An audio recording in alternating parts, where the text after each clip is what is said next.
அந்த காடு இப்ப எந்த பக்கம் பார்த்தாலும் வெள்ளை வெள்ளையர்னு காய்ச்சி அழைச்சது. அதுக்கு காரணம் அந்த காட்டுல இப்ப பனிக்காலம் ஆரம்பிச்சதுதான். எப்பவும் பனிமழை பெஞ்சுக்கிட்டே இருந்தது. அந்த காட்டுல உள்ள எல்லா பறவைகளும் வீட்டை விட்டு வெளியே வராம கொட்டிக்கிட்டு இருக்க பனிமழைய வேடிக்கை பார்த்துக்கிட்டு இருந்தாங்க. அம்மா, இந்த பனிக்காலம் ஏன் தான் வருதோ? எனக்கு இந்த பனிக்காலம் கொஞ்சம் கூட பிடிக்கவே இல்ல. எப்பவும் வெயில் காலமாவே இருக்கணும். பியூட்டி, அப்படி சொல்லக்கூடாது. ஒவ்வொரு காலமும் நமக்கு விதவிதமான உணவுகளையும் விதவிதமான பூக்களையும் புதுசு புதுசா கொண்டு வரும். தங்களோட வீட்டுக்குள்ள படுத்திருந்த சோனா குருவியும் பியூட்டியும் இப்படி பேசிக்கிட்டு அப்படியே தூங்கிட்டாங்க. மறுநாள் காலையில ரீட்டா கிளி தண்ணீர் குடிக்கிறதுக்காக நதி பக்கம் பறந்து போச்சு. நதியோட நீர் கண்ணாடி மாதிரி உறைஞ்சு போயிருக்கிறத பார்த்துட்டு ரொம்பவும் அதிர்ச்சி ஆயிடுச்சு. நதியோட தண்ணி எல்லாம் ஐஸ் கட்டியா மாறிடுச்சு. எல்லாரும் வாங்க, எல்லாரும் வாங்க. ரீட்டா கிளி இப்படி சத்தம் போட்டு கத்தின உடனே அந்த சத்தத்தை கேட்டு புறா, சோனா குருவி எல்லாரும் அங்க வந்தாங்க.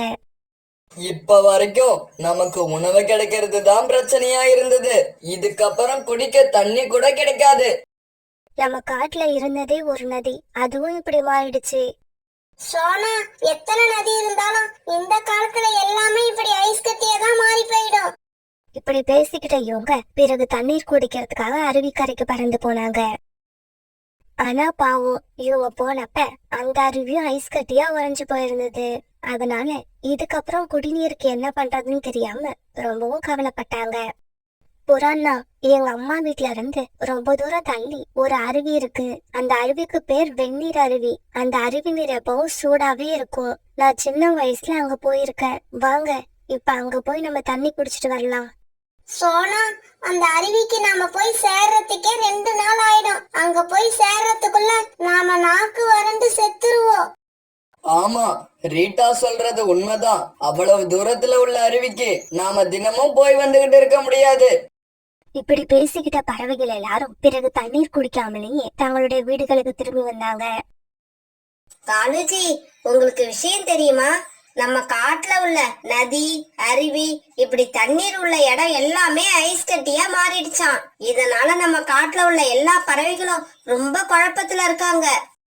கோரி, எல்லா பறவைகளும் குழப்பத்துல இருக்கிறது உண்மைதான். ஆனா இப்படி குழப்பமான சமயத்துலதான் நாம பணம் சம்பாதிக்க ஏதாவது வழி கிடைக்குதான்னு பாக்கணும்.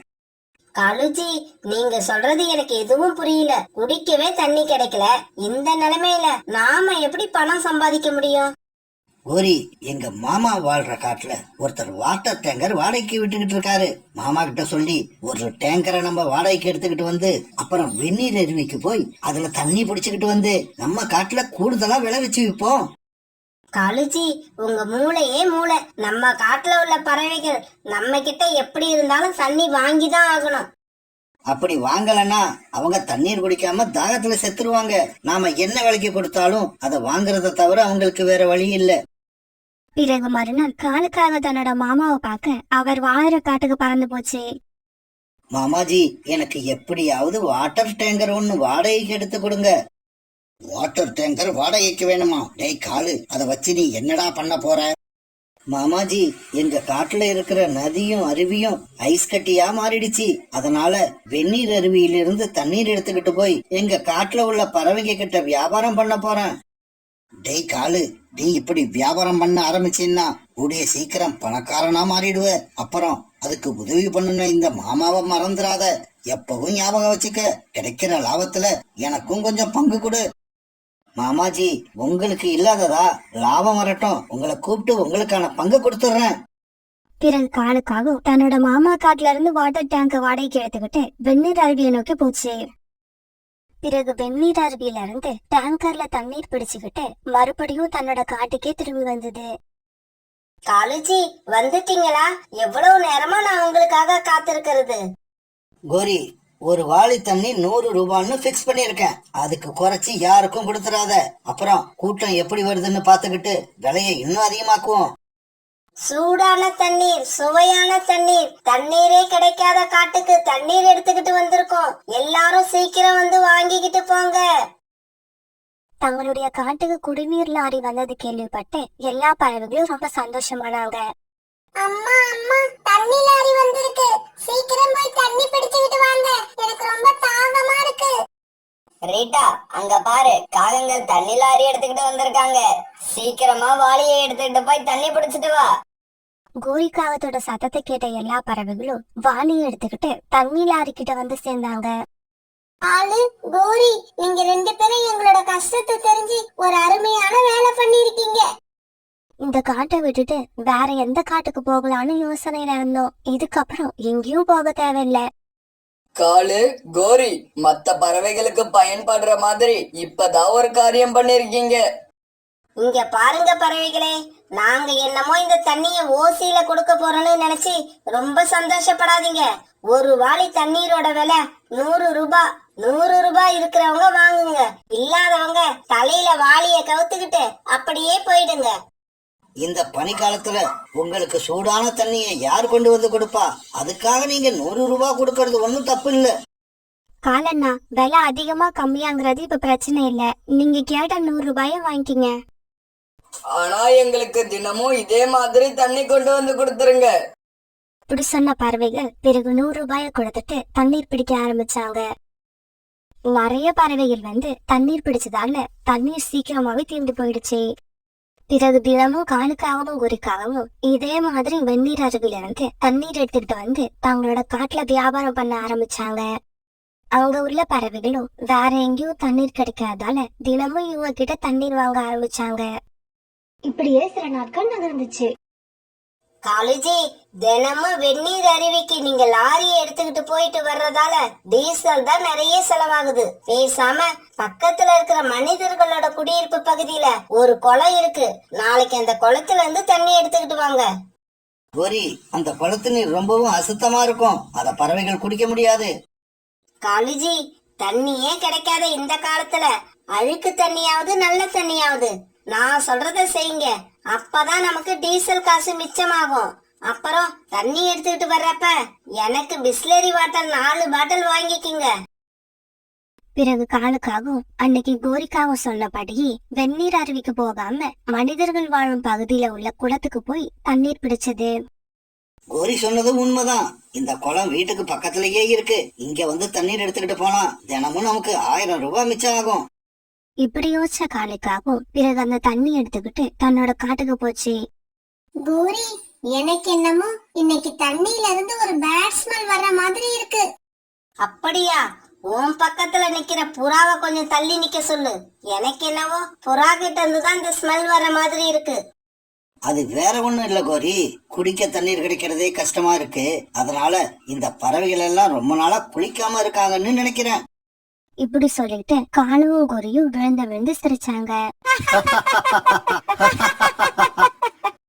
காலண்ணா, உண்மையாவே தண்ணீர் இன்னைக்கு பழைய மாதிரி இல்ல. பாருங்க, இஷ்டம் உள்ளவங்க மட்டும் வாங்கிட்டு போங்க, இஷ்டம் இல்லாதவங்க வாங்க வேண்டாம். நாங்க யாரையும் வாங்கியே ஆகணும்னு கட்டாயப்படுத்தல. கோரிக்காக இப்படி சொன்ன உடனே வேற வழி இல்லாத பறவைகள் அந்த குளத்து நீரையே 100 ரூபாய் கொடுத்து வாங்கிட்டு போனாங்க. காலுஜி, பாத்தீங்களா, இவ்வளவு நாளா ரொம்ப தூரம் போய் நீங்க தண்ணி எடுத்துட்டு வந்து காசை வேஸ்ட் பண்ணிட்டீங்க. ஒவ்வொரு வேலைக்கும் ஷார்ட் கட்னு ஒண்ணு இருக்கு, அத நாம தான் தேடி கண்டுபிடிக்கணும். அன்னைக்கு ராத்திரி சோனா குருவியும் பியூட்டியும் தங்களோட வீட்டுல படுத்து தூங்கிட்டு இருந்தாங்க. சுத்தமில்லாத குளத்து நீரை குடிச்சதால சோனா குருவி பியூட்டி 2 பேருக்குமே வயிற்று வலி வர ஆரம்பிச்சது. அம்மா அம்மா, எனக்கு வயித்து வலிக்குது. பியூட்டி, அம்மாவுக்கு கூட வயிற்று வலிக்குது. இந்த காகங்கள் கொண்டு வந்த தண்ணி சுத்தமில்லாத தண்ணின்னு நினைக்கிறேன். ரீட்டா கிளி வீட்லயும் ரீட்டா கிளி ராக்கி கிளி 2 பேருமே வயிற்று வலி வந்து தூங்கவே இல்ல. என்னங்க வயித்து வலிக்குதுன்னு சொல்றேன், பேசாம உட்கார்ந்து இருக்கீங்க. ராணி, எனக்கும் வயித்த வலிக்குது, அதனாலதான் பேசாம உட்கார்ந்துருக்கேன். நீயும் வாய மூடிக்கிட்டு உட்காரு. பிறகு காலையில எல்லா பறவைகளும் ஒன்னா சேர்ந்தாங்க. இந்த காகங்கள் நேத்து கொண்டு வந்த தண்ணீராலதான் நமக்கு இப்படி ஆயிடுச்சுன்னு நினைக்கிறேன். ஆமா, அதுதான் உண்மையா இருக்கணும். இந்த காகங்கள் இந்த தண்ணீரை எங்க இருந்து கொண்டு வராங்கன்னு தெரியல. இந்த தண்ணி எங்க இருந்து வருதுன்னு இன்னைக்கே கண்டுபிடிச்சிடுவோம். பிறகு அன்னைக்கு காலுக்காகத்தை ஃபாலோ பண்ணிக்கிட்டு போன சோனா குருவியும் புறாவும் குளத்துல இருந்து காலுக்காகம் தண்ணீர் எடுக்கிறத பாத்துட்டாங்க. சோனா, உண்மை என்னன்னு இப்ப நமக்கு தெரிஞ்சு போயிடுச்சு. சீக்கிரமா வா, இத சொல்ல வேண்டிய இடத்துல சொல்லியாகணும். இப்படி பேசிக்கிட்ட சோனா குருவியும் புறாவும் நேரா அரண்மனைக்கு பறந்து போனாங்க. பருந்து மகாராஜாவை பார்த்து நடந்தது எல்லாத்தையும் சொன்னாங்க. காவல் கொண்டு வந்த தண்ணீரோட சாம்பிள் இதுல இருக்கு மகாராஜா. மந்திரி, இந்த தண்ணீரை நம்ம லேபிள கொடுத்து பரிசோதனை பண்ண சொல்லுங்க. கொஞ்ச நேரம் கழிச்சு மந்திரி மறுபடியும் அரண்மனைக்கு வந்தாரு. மகாராஜா, இந்த தண்ணீர்ல காலராவை உண்டாக்கக்கூடிய கிருமிகள் இருக்கு. அந்த காகங்கள் ஒரு வாளி தண்ணீரை 100 ரூபாய்க்கு விற்கிறாங்கன்னு ஏற்கனவே எனக்கு ரிப்போர்ட் வந்துச்சு. இருந்தாலும் தண்ணீர் கிடைக்காத காலத்துல நல்ல தண்ணீரை கொண்டு வந்து கொடுக்கறாங்கன்னு நினைச்சு பேசாம இருந்தேன். இதுக்கப்புறம் அந்த காகங்களை நான் பாத்துக்கிறேன். நீங்க இனிமே அந்த காகங்கள் கிட்ட தண்ணீர் வாங்க தேவையில்லை. நம்ம அரசாங்கத்துல இருந்து இனிமே தினமும் தண்ணீர் லாரி உங்க வீட்டுக்கிட்ட வரும். அதுல நீங்க இலவசமா தண்ணீர் பிடிச்சுக்கலாம். இது கேட்டுட்டு சோனா குருவியும் புறாவும் சந்தோஷமா அங்கிருந்து கிளம்புனாங்க. காலுஜி, என்ன இது? வண்டி வந்து நின்னு 1/2 மணி நேரம் ஆகுது, இன்னும் தண்ணி பிடிக்க யாருமே வரல. வருவாங்க. வாளி பணம் எல்லாத்தையும் எடுத்துக்கிட்டு வீட்டை விட்டு வெளியில வர வேண்டாமா? இப்படி சொன்ன காலுக்காக டயர்ல சாஞ்சு படுத்து தூங்க ஆரம்பிச்சது. காலுஜி, அங்க பாருங்க, அரண்மனையில இருந்து வீரர்கள் நம்மள நோக்கிதான் பறந்து வராங்க. அப்படியா? அரண்மனையிலயும் தண்ணீர் பஞ்சம் வந்துருச்சுன்னு நினைக்கிறேன். வீரர்கள் வந்து கேட்டா அவங்களுக்கு 10 ரூபாய் குறைச்சி ஒரு வாளி 90 ரூபான்னு கொடு. காலு, கோரி, உங்க 2 பேரையும் மகாராஜா உடனே அரண்மனைக்கு அழைச்சுக்கிட்டு வர சொன்னாரு. இங்க பாருப்பா, நீங்க நினைச்ச உடனே நாங்க உங்க கூட வந்துட முடியாது. இந்த தண்ணி எல்லாம் வித்துட்டு தான் வர முடியும். இதுக்கப்புறம் நீங்க தண்ணீர் வியாபாரம் பண்ணணும்னு அவசியம் இருக்காது. உடனே கிளம்பி எங்க கூட வாங்க. மகாராஜா, வெந்நீர் அருவிக்கு போய் தண்ணி எடுக்க லேட் ஆகுது. அது வரைக்கும் பறவைகள் தண்ணி இல்லாம கஷ்டப்படுறாங்களேன்னு நினைச்சுதான் பக்கத்துல உள்ள குளத்துல இருந்து தண்ணி எடுத்தோம். தயவு செய்து தப்பா நினைக்காதீங்க. ஆமா மகாராஜா, தண்ணி இல்லாம பறவைகள் படுற கஷ்டத்தை பார்க்க முடியாம தான் அவசரத்துக்கு ஒரே ஒரு நாள் அந்த குளத்துல தண்ணி எடுத்தோம். இது ஒரு தவறா? காகங்களே, நீங்க செஞ்சது தவறே இல்ல. அதனாலதான் நீங்க ஜெயில இருக்க போற 1 வருஷமும் நீங்க குடிக்கிறதுக்கான நீரை அந்த குளத்துல இருந்து எடுத்துக்கிட்டு வர போறோம். மகாராஜா இப்படி சொன்னதை கேட்ட காவங்கள் 2 பேரும் எதுவுமே பேச முடியாம மௌனமா அழ ஆரம்பிச்சாங்க. ஒரு அடர்த்தியான காட்டுல இருந்த பெரிய வீட்டுல மீனாட்சி அம்மா வாழ்ந்து வந்தாங்க. அவங்களுக்கு 3 ஆண் குழந்தைகள் இருந்தாங்க. அவங்க 3 பேருக்கும் கல்யாண வயசு வாங்கியதும் மீனாட்சி அம்மா கல்யாணம் செஞ்சு வச்சாங்க. வீட்டுக்கு வந்த 3 மருமகளும் நல்ல குணம் உடையவர்களா தான் இருந்தாங்க. இருந்தாலும் மீனாட்சி அம்மா காரணமே இல்லாம அவங்க 3 பேர் மேலேயும் வெறுப்பை கொட்டிக்கிட்டே இருந்தாங்க. தினமும் ஏதாவது ஒரு காரணத்தை வச்சு அவங்க 3 பேரையும் திட்டிக்கிட்டே இருப்பாங்க. எங்கதான் போய் தொலைஞ்சாங்களோ தெரியல. நான் இவ்வளவு நேரமா கத்திக்கிட்டு இருக்கேன். 3 பேர்ல ஒருத்தியே கூட காணோம். மீனாட்சி அம்மா இப்படி கத்திக்கிட்டே இருக்கும்போது 3 மருமகளும் அந்த இடத்துக்கு வந்தாங்க. அத்தை, சொல்லுங்க அத்தை, எங்களை கூப்பிட்டீங்களா? 3 பேரும் வளர்ந்துருக்கிறீங்களே தவிர உங்களுக்கு அறிவே இல்ல. என்னோட வெத்தலை பெட்டி எங்க? நான் வெத்தலை பெட்டி என்னோட ரூம்ல தான் வச்சிருந்தேன். ஆனா அது இப்ப அங்க இல்ல. அப்ப என்னடி பண்ணீங்க சொல்லுங்க. பயப்படாதீங்க அத்தை, அந்த வெத்தலை பெட்டி அழுக்கா இருந்தது. அதனால நாங்க தான் அதை விலைக்கு கழுவி மொட்டை மாடியில காய வச்சிருக்கோம். அது இப்ப உங்களுக்கு வேணுமா அத்தை? இருங்க, இப்பவே போய் எடுத்துக்கிட்டு வந்துடுறோம். இப்படி சொல்லிட்டு அவங்க 3 பேரும் ஒன்னா மொட்டை மாடிக்கு போனாங்க. ஒரு வெத்தலை பெட்டியை எடுக்க 3 பேரும் ஒன்னா போறாங்க. இவங்கள வச்சுக்கிட்டு நான் எப்படிதான் சமாளிக்க போறேனோ. பிறகு கொஞ்ச நேரத்துல மீனாட்சி அம்மாவோட வெத்தலை பெட்டி அவங்க கிட்ட வந்துருச்சு. அந்த வெத்தலை பெட்டியை சுத்தம் பண்ணதுக்கு அப்புறம் சும்மா பளபளன்னு இருந்தது. இருந்தாலும் மீனாட்சி அம்மா தன்னோட மருமகள்களை பாராட்டுறதுக்கும் பதிலா திட்ட ஆரம்பிச்சாங்க. இங்க பாருங்கடி, இப்ப சொல்றத நல்லா ஞாபகம் வச்சுக்கோங்க. இதுக்கப்புறம் உங்கள யாருமே என்னோட ரூமுக்குள்ள நுழைய கூடாது. அங்க உள்ள பொருட்களையும் எடுக்க கூடாது. ஜாக்கிரதை. அத்தை, உங்களுக்கு சாப்பிட ஏதாவது வேணுமா? ஆமா, வேணும் தான். பாதாம் பிஸ்தா எல்லாம் நிறைய போட்டு எனக்கு பாதாம் கீர் பண்ணி எடுத்துக்கிட்டு வாங்க. மீனாட்சி அம்மா இப்படி சொன்னதும் இவங்க 3 பேரும் கிச்சனுக்கு போய் பாதாம் கீர் தயார் பண்ண ஆரம்பிச்சாங்க. சோனாக்கா, நீங்க தான் இந்த வீட்டோட மூத்த மருமக. நம்ம அத்தை ஏன் எப்பவும் நம்ம கிட்ட கோவமாவே பேசுறாங்க? அத்தை இப்பதான் இப்படி இருக்காங்களா, இல்ல ஆரம்பத்துல இருந்தே இப்படிதானா? இல்ல, ஆரம்பத்துல நல்லாதான் இருந்தாங்க. நாட்கள் போக போக கல்யாணம் ஆகி நீங்க 2 பேரும் இந்த வீட்டுக்கு வந்தீங்க. இந்த வீட்டுக்கு 3 மருமக வந்து இன்னும் இந்த வீட்டுல குழந்தை சத்தம் கேட்கல. அதுதான் நம்ம அத்தையோட கோபத்துக்கு காரணம். ஐயோ, ஒருவேளை இந்த காரணத்தால நம்ம 3 பேரையும் வீட்டை விட்டு விரட்டிட்டா என்ன பண்றது? அது எப்படி நம்மள மட்டும் விரட்டிடுவாங்க? அவங்க பிள்ளைகளையும் சேர்த்து தானே விரட்டி ஆகணும். எனக்கு வர்ற ஆத்திரத்துக்கு இந்த பாதாங்கீரை கொண்டு போய் அத்தை தலையில கொட்டணும் போல இருக்கு. இங்க பாரு, பெரியவங்களை இப்படி எல்லாம் பேசக்கூடாது. நாம நல்லது நினைச்சா எல்லாம் நல்லதாதான் நடக்கும். இப்படி அவங்க 3 பேரும் பாதாம் கீர் தயார் பண்ணிக்கிட்டே பேசிக்கிட்டு இருந்தாங்க. அன்னைக்கு சாயங்காலம் ஆச்சு. மீனாட்சி அம்மாவோட பசங்க 3 பேரும் வேலையில இருந்து வீட்டுக்கு திரும்பி வந்தாங்க. அம்மா, என்ன நீங்க மட்டும் தனியா இருக்கீங்க? அவங்க எல்லாம் எங்க? ஆசையா இருக்குன்னு பாதாங்கீர் தயார் பண்ண சொன்னேன். கிச்சனுக்குள்ள 3 பேரும் போனாங்க, இன்னும் வெளியில வரல. மீனாட்சி அம்மா இப்படி சொல்லிட்டு இருக்கும்போது மருமக 3 பேரும் அங்கிருந்த எல்லாருக்கும் ஆளுக்கு ஒரு கப்ல பாதாம் கீர் கொண்டு வந்து கொடுத்தாங்க. உடனே எல்லாரும் பாதாம் கீரை சாப்பிட்டு பார்த்தாங்க. பாதாம் கீர் ரொம்பவும் அருமையா இருக்கு. நீங்க 3 பேரும் சேர்ந்து எதை செஞ்சாலும் அதுல குறையே இருக்காது. ஆமா, நீங்க 3 பேரும் எப்பவும் இதே மாதிரி ஒத்துமையா இருங்க. தன்னோட பசங்க 3 பேரும் அவங்க மனைவிகளை இப்படி பாராட்டுறத மீனாட்சி அம்மாவால தாங்க முடியல. கொண்டு வந்து கொடுத்துட்டீங்கன்னா உடனே கிச்சனுக்குள்ள போயிடுங்க. எதுக்கு இங்கேயே நின்னு சாப்பிடுறதையே பாத்துக்கிட்டு இருக்கீங்க? இப்படியே சில நாட்கள் நகர்ந்துச்சு. ஒரு நாள் நதிக்கரைக்கு போன மீனாட்சி அம்மா அங்க கோரிக்காவத்தை பார்த்தாங்க. என்ன மீனாட்சி அம்மா, ஏன் என்னவோ போல உட்கார்ந்துருக்கீங்க? கோரி, உனக்கே தெரியும் என் வீட்டுல மருமகன்னு ஒருத்தி இல்ல, 3 பேர் இருக்காங்க. ஆனா இது வரைக்கும் ஒரு குழந்தை சத்தம் கூட என் வீட்டுல கேட்கவே இல்ல. இதுல கவலைப்படுறதுக்கு என்ன இருக்கு? 3 மருமகளையும் வீட்டை விட்டு விரட்டிட்டு உங்க பசங்களுக்கு வேற கல்யாணம் பண்ணி வைங்க. உங்களை சந்தோஷப்படுத்தாத மருமகள்களை நீங்க எதுக்கு இன்னும் வீட்டுல வச்சுக்கிட்டு இருக்கீங்க? அதை ஏன் கேக்குறப்போ? என் பசங்க 3 பேரும் ஏதோ மந்திரம் போட்ட மாதிரி அவங்க பொண்டாட்டி பின்னாலேயே சுத்திக்கிட்டு இருக்காங்க. என் பேச்ச கேட்கறதே இல்ல. இந்த லட்சணத்துல 2வது கல்யாணம் பண்ணிக்க அவங்க 3 பேரும் ஒத்துக்கவே மாட்டாங்க.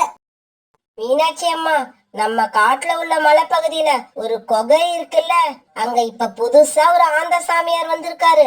அவர் சொன்னபடி நடக்குது. நீங்க உடனே அங்க போய் அவரை பாருங்க. அப்படியா கோரி?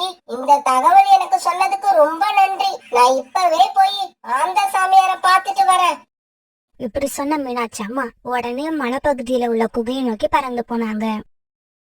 இப்படி அந்த குகைக்கு போன மீனாட்சி அம்மா தான் மனசுல உள்ள குறை எல்லாத்தையும் அந்த சாமியார் கிட்ட சொன்னாங்க. மகளே, உன்னோட மருமக 3 பேருக்கும் கடைசி வரைக்கும் குழந்தையே பிறக்காது. பாபாஜி, என்ன இது இப்படி சொல்லிட்டீங்க? எனக்கு ஏதாவது வழி காட்டுங்க. அதே சமயம் உங்க பசங்க மனச மாத்தி அவங்கள 2வது கல்யாணத்துக்கு என்னால ஒத்துக்க வைக்க முடியும். இப்படி நடக்கணும்னா அதுக்காக நான் பெரிய யாகம் ஒண்ணு நடத்தணும். அந்த யாகத்தை நடத்த 10,000 ரூபாய் செலவாகும். உன்னால அந்த அளவு செலவு பண்ண முடியுமா? பாபாஜி, அத பத்தி நீங்க கவலைப்படாதீங்க. அவங்க மனச மாத்துறதுக்காக நான் எவ்வளவு வேணாலும் செலவு பண்ணுவேன். அப்படியா? அப்படின்னா இந்த மந்திர பொடியை உன் வீட்டுக்கு எடுத்துக்கிட்டு போ. இப்படி சொன்ன சாமியார் ஒரு ஆரஞ்சு கலர் பொடியை மீனாட்சி அம்மா கிட்ட கொடுத்தாரு. பாபாஜி, இந்த பொடி என்ன பொடி? இத நான் வீட்டுக்கு எடுத்துட்டு போய் நான் என்ன பண்ணணும்? இந்த பொடி சாதாரண பொடி இல்ல. இந்த பொடியோட பேரு நாசர. இத கொண்டு போய் உங்க 3 பசங்களுக்கும் தண்ணீர்ல கரைச்சு கொடுங்க. பாபாஜி, இது தண்ணியில கரைச்சு குடிச்சா என்ன நடக்கும்? இந்த மந்திர பொடியை குடிச்சதுல இருந்து 15 நாளைக்குள்ள உங்க பிள்ளைங்க மனசு மாறி அவங்க மனைவி மேல வெறுப்பு வந்துரும். அப்புறம் அவங்களே அவங்க மனைவிய வீட்டை விட்டு விரட்டி அனுப்பிடுவாங்க. அது போதும் பாபாஜி, அது போதும். நீங்க இப்ப சொன்னது நடந்துச்சுன்னா எனக்கு அதை விட வேற சந்தோஷமே கிடையாது. இப்படி சொன்ன மீனாட்சி அம்மா பிறகு பாபாஜி கிட்ட 10,000 ரூபாய் பணத்தை கொடுத்துட்டு அங்கிருந்து கிளம்பி தன்னோட வீட்டுக்கு வந்தாங்க. தலைவா, இந்த அம்மாவுக்கு நாஸ்ரான்னு ஒரு பொடி கொடுத்தீங்களே, அது உண்மையிலேயே மந்திர பொடியா? சிஷ்யா, நம்ம கிட்ட எதிரா மந்திர பொடி? நான் கொடுத்து அனுப்புனது ரஸ்னா பவுடர். அததான் நான் ரஸ்னான்னு சொல்லாம நாஸ்ரான்னு தலைகீழா சொன்னேன். அம்மா, இவ்வளவு நேரம் நீங்க எங்க போயிருந்தீங்க? எல்லாம் நல்ல விஷயமா தாண்டா போயிருந்தேன். ஆமா, உங்க மனைவிங்க 3 பேரும் எங்க? உங்ககிட்ட சொல்லிட்டு கோவிலுக்கு போலாம்னு இவ்வளவு நேரம் காத்திருந்தாங்க. ஆனா நீங்க வரல. வேலையில இருந்து நாங்க திரும்பி வந்த உடனே எங்க கிட்ட சொல்லிட்டு இப்பதான் கோவிலுக்கு போனாங்க. கொஞ்ச நேரம் இருங்க, இதோ வரேன். இப்படி சொல்லிட்டு கிச்சனுக்குள்ள போன மீனாட்சி அம்மா அந்த மந்திர பொடிய தண்ணீர்ல கலந்து எடுத்துக்கிட்டு வந்து 3 பசங்க கிட்டையும் கொடுத்தாங்க. அம்மா என்னம்மா இது? ஏய், நான் ஒரு பெரிய பாபாஜிய பாத்துட்டு வந்தேன். அவரு கொடுத்த மந்திர பொடி இது. இத குடிச்சா நம்ம குடும்பத்துக்கு நல்லதுன்னு சொன்னாரு. அம்மா சொன்னதை கேட்டு 3 பசங்களும் உடனே மந்திர பொடி கலந்த தண்ணீரை குடிச்சாங்க. அந்த தண்ணீரை அவங்க குடிச்சதும் மீனாட்சி அம்மாவுக்கு ரொம்ப சந்தோஷமா இருந்தது. இப்படியே அந்த சாமியார் சொன்ன 15 நாளும் ஓடிடுச்சு. ஆனா மீனாட்சி அம்மாவோட வீட்டுல எந்த மாற்றமும் நடக்கவே இல்லை. மீனாட்சி அம்மாவோட பசங்க 3 பேரும் எப்போதும் போல அவங்க மனைவி கிட்ட அன்பாவே இருந்தாங்க. இதனால கோபமான மீனாட்சி அம்மா மறுபடியும் சாமியாரை பார்க்க கிளம்பி போனாங்க. மீனாட்சி அம்மா சாமியாரை பார்க்க போன கொஞ்ச நேரத்துல 3 மருமகளும் ஒவ்வொருத்தரா திடீர்னு மயங்கி கீழே விழுந்தாங்க. உடனே அவங்களோட கணவர்மார்கள் அவங்கள தூக்கிக்கிட்டு ஹாஸ்பிட்டலுக்கு போனாங்க. இங்க பாருங்க, உங்களோட மனைவிகள் 3 பேரும் இப்ப கர்ப்பமா இருக்காங்க. அவங்களுக்கு சத்தான உணவு கொடுத்து பத்திரமா பாத்துக்கோங்க. பாபாஜி, நீங்க சொன்ன மாதிரி எதுவுமே நடக்கல. அந்த மந்திரப்பொடி தண்ணீரை குடிச்சோம். என் பசங்க 3 பேரும் அவங்க மனைவி மேல இன்னும் பாசமாவே இருக்காங்க. மீனாட்சி அம்மா, நான் சொன்ன மாதிரி எதுவுமே நடக்காம போனதுக்கு காரணம் உங்க வீட்ல தான் இருக்கு. அப்படியா? ஆமா, உங்க மருமக 3 பேரும் வச்சிருக்கிற தங்க நகைகள் தான் அதுக்கு தடையா இருக்கு. பாபாஜி, அதுக்கு இப்ப என்ன பண்ணணும்னு சொல்லுங்க. இது ஒன்னும் பெரிய விஷயம் இல்ல. அவங்க வச்சிருக்க எல்லா நகையையும் ஒரு மூட்டையா கட்டி இங்க கொண்டு வாங்க.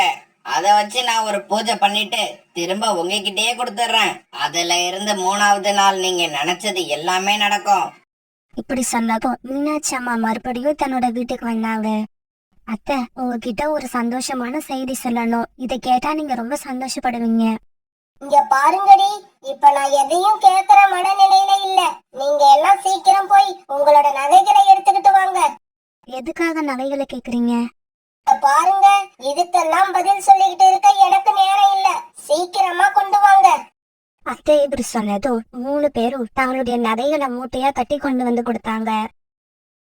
பாபாஜி, இந்தாங்க, நீங்க கேட்ட மாதிரி எல்லா நகைகளையும் மூட்டையா கட்டி கொண்டு வந்துட்டேன். நல்லது, அத அப்படியே வச்சுட்டு நீ உன் கண்ணை மூடு. நான் சொல்ற வரைக்கும் நீ கண்ணை திறக்க கூடாது. உடனே பாபாஜி சொன்ன மாதிரி மீனாட்சி அம்மா தன்னோட கண்ணை மூடிக்கிட்டாங்க. தலைவா, இந்த அம்மாவை எதுக்காக கண்ணை மூட சொன்னீங்க? முட்டாள், இது கூடவா புரியல? அந்த அம்மா கண்ணை திறக்கிறதுக்குள்ள நாம எஸ்கேப் ஆகணும். இப்படி பேசிக்கிட்ட ஆந்தைகள் 2 பேரும் அந்த நகை மூட்டையை தூக்கிட்டு அங்கிருந்து பறந்து போயிட்டாங்க. சோனா, அம்மா எங்க போயிருக்காங்க? அம்மா கிட்ட நீங்க மாசமா இருக்க விஷயத்த சொன்னீங்களா? ராணாஜி, அம்மா வந்தாங்க. ஆனா நாங்க சொன்ன எதையும் காது கொடுத்து கேட்கல.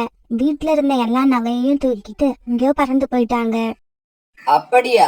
அம்மா கொஞ்ச நாளா சாமியார் சாமியார்னு சொல்லிக்கிட்டே இருந்தாங்க. எனக்கு என்னவோ சந்தேகமா இருக்கு.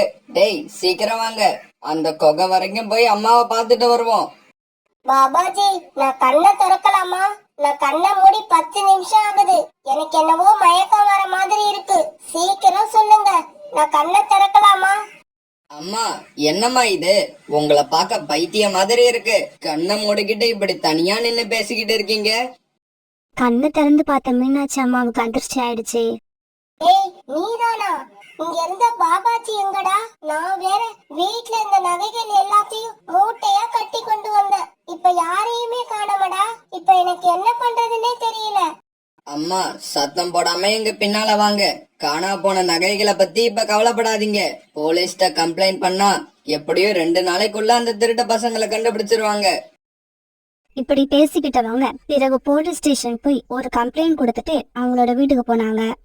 வீட்டுக்கு வந்த மீனாட்சி அம்மா தான் செஞ்ச தவறு நினைச்சு அழுதுகிட்டே இருந்தாங்க. அத்தை, நகைகள் காணாம போனதை நினைச்சு அழாதீங்க. போலீஸ் அதை எப்படியும் கண்டுபிடிச்சு சீக்கிரமா கொண்டு வந்துருவாங்க. இப்ப நாங்க எல்லாம் மாசமா இருக்கோம், அதை நினைச்சு சந்தோஷப்படுங்க. சோனா குருவி இப்படி சொன்னதும் மீனாட்சி அம்மா தன்னோட ரக்கையான 3 மருமகளையும் அணைச்சுக்கிட்டாங்க. அந்த சமயத்துல மீனாட்சி அம்மாவோட மனசு இப்படி நினைச்சது. தங்கங்களே, அந்த நகைகள் காணாம போனா கூட எனக்கு கவலை இல்ல. அதை விட விலை மதிப்பு அதிகமான உங்களை போய் இந்த வீட்டை விட்டு விரட்ட நினைச்சேனே, அதுதான் என்னால தாங்கிக்க முடியல. அதுக்கப்புறம் கொஞ்ச நாட்கள்ல அந்த வீட்டுல 3 குழந்தைங்களோட அழுக சத்தம் கேட்க ஆரம்பிச்சது. மீனாட்சி அம்மா இப்ப எல்லாம் எல்லார்கிட்டயும் அன்பா நடந்துக்க ஆரம்பிச்சிருந்தாங்க. அதனால அந்த வீட்டுல சந்தோஷத்துக்கு பிரச்சனை இல்லாம இருந்தது.